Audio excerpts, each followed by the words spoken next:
obedience has a price. You can't just walk into something and expect all the benefits of it like a job. You have to do what the job requires. You have to fulfill the contract. Obedience has a price. And the price in Joshua chapter 5 verses 2 to 8 is circumcision. Let me read it to you. At that time the Lord said to Joshua, "Make flint knives and circumcise the Israelites again." So Joshua made flint knives and circumcised the Israelites at Gibeath Haraloth. Now this is why he did so.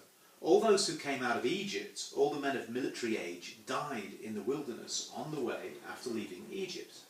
All the people that came out had been circumcised, but all the people born in the wilderness during the journey from Egypt had not. The Israelites had moved about in the wilderness 40 years, until all the men who were of military age when they left Egypt had died, since they had not obeyed the Lord. For the Lord had sworn to them that they would not see the land he had solemnly promised their ancestors to give us, a land flowing with milk and honey. So he raised up their sons in their place, and these were the ones Joshua circumcised. They were still uncircumcised because they had not been circumcised on the way. And after all the nation had been circumcised, they remained where they were in camp until they were healed. So that was the outward demonstration of an inward reality. Obedience has a price. You must be circumcised. A second circumcision for those born during the journey, the 40-year journey, a new beginning, a new generation to replace the disobedient. And circumcision always meant consecration to God. It started there in Genesis 17 with Abraham. But it wasn't just a legalism, it was the sign of something deeper. And you see it in Deuteronomy 10 and Deuteronomy 30 when it says, "Circumcise your hearts, therefore, and do not be stiff-necked anymore. The Lord your God will circumcise your hearts and the hearts of your descendants, so that you may love him with all your heart and with all your soul." So this outward sign registered an inward reality. It wasn't just a thing, just a law, just a rule. It was the mark of somebody who was in covenant to God, who loved God with all his heart. And this is the way Paul takes it in Colossians chapter 2 verse 11. "In him you were also circumcised with a circumcision not performed by human hands. Your whole self, ruled by the flesh, was put off when you were circumcised by Christ." So Paul is bringing this Old Testament principle into New Testament grace covenant principle. Because, well, here's the principle, here's the point, and it's very straightforward. When you decide to follow Jesus, something has to go. James said, you can't be friends with the world and friends with God. Jesus said, you can't serve two masters. You can't walk in two directions. You have to choose. And the choosing of one direction means the casting off of another direction. You must be circumcised. You must follow him with all your heart. Or not. That's your choice. But you can't do it halfway. And it costs something. It costs something.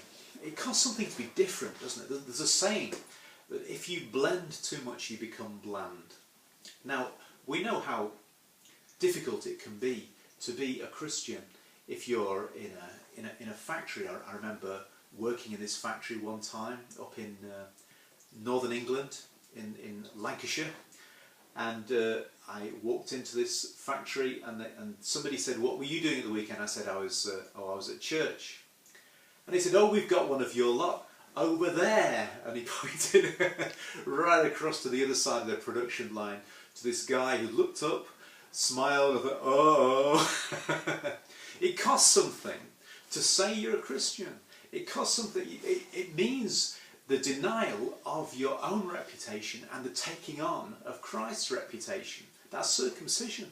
Something has to change. It costs you. It costs you. In some countries to this day, if you were a Christian, that would mean that you were committed to always having second-class treatment, always being refused that promotion, maybe not getting that job, maybe being not considered for some position because of who you are. That circumcision. You have chosen to go with the people of God, and it cost something. They stayed in their places in the camp until they were healed. It cost them in their body. Apparently, in Genesis 34, there's a story of people, the enemy, who was surprised in the healing process of their after their circumcision. It's a wound, and they were healing up from the wound when the enemy attacked. So, not only did Israel cross the Jordan at a militarily undesirable spot, but they also, right in front of Jericho, just over there, they incapacitated their army for several days by going through this ritual because they felt God had told them to, and that was it. Now in Galatians 6, Paul says something very interesting. He's trying to speak to a young church and show them the difference between living in the Spirit and living in the flesh, and he says, I bear in my body the marks of Jesus.